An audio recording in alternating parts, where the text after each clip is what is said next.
感谢今年粉丝对我们的信任。大田造车从今年赶过来，到我们做一个底盘的准备。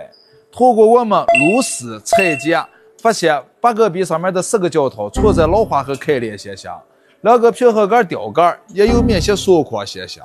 只有把这些问题解决了，这台车又恢复到一个新车的质感。这一盘我们都是做底盘准备的。值得一提就是这台帕萨特，我没法单独更换胶头，就是因为背壁上面这个防尘渣存在了老化，而且球台有明显缩框现象，我们只能更换背壁左侧。在别这儿，不管是换背壁还是换胶头，咱们都有2年的质保。